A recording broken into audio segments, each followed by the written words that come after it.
Ayah bunda yang dirahmati Allah, wabah COVID-19 ini terjadi tidak hanya di Indonesia tapi di seluruh dunia. Pandemi ini sampai hari Kamis kemarin di Indonesia sudah ada sekitar 42.762 orang yang positif terkena COVID-19. Dengan penambahan kasus secara nasional setiap hari sekitar 1.300 orang yang positif dikonfirmasi. Dan ada 2.300 lebih orang yang sudah meninggal karena pandemi ini. Tentu musibah ini merupakan sebuah keadaan yang tidak kita kehendaki. Tapi suka atau tidak, inilah kenyataan yang harus kita hadapi bersama dengan ridho bahwa ini semua terjadi atas kehendak dan izin Allah Subhanahu wa taala. Qadarullahu ma syafa'al. Kita perlu menginsyafi bahwa angka-angka yang saya sebutkan tadi bukan hanya sekedar deretan angka statistik, itu semua adalah manusia. Dan rasanya tentu akan berbeda ketika salah satunya, naudzubillah, kita berlindung pada Allah, itu adalah keluarga atau orang-orang terdekat kita.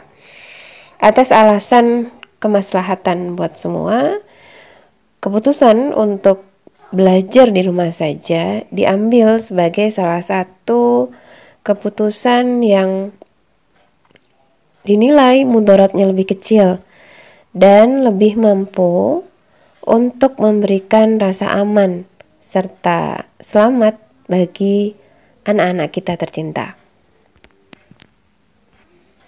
Jadi ketika kita melihat hari ini anak-anak kita berada di rumah, setiap hari, setiap saat mereka tidak berangkat ke sekolah, mereka di rumah saja selama berapa bulan terakhir, maka itu adalah sebuah keputusan terbaik yang bisa kita ambil dari berbagai alternatif yang mungkin akibatnya jauh lebih buruk. Karena itu, yang harus kita dahulukan adalah perasaan bersyukur. Bersyukur bahwa sampai saat ini kita semua sekeluarga masih dalam keadaan sehat, afiat. Dan keputusan untuk bersekolah dari rumah gitu ya, belajar di rumah saja, itu adalah salah satu keputusan terbaik yang bisa kita lakukan untuk memastikan keamanan dan keselamatan anak-anak kita lebih terjaga.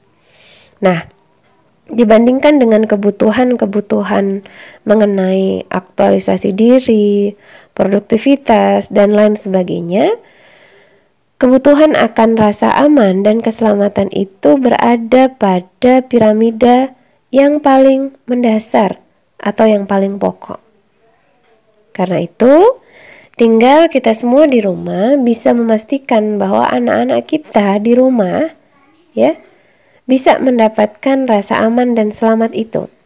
Bukan hanya dari wabah ya yang beredar saat ini, tapi juga anak-anak mendapatkan rasa aman, mendapatkan rasa selamat secara psikologis, secara mental.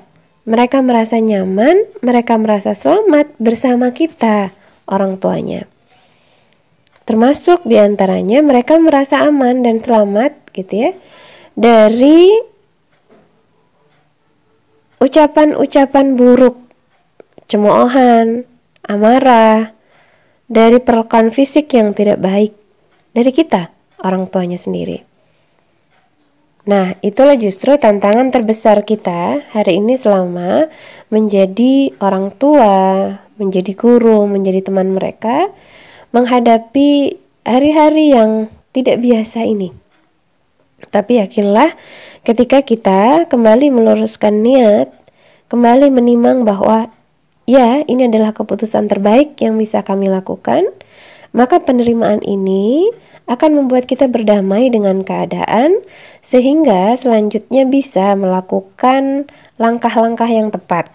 Bagaimana ya cara saya mendidik anak-anak saya sendiri di rumah dan memastikan bahwa selama mereka di rumah mereka mendapatkan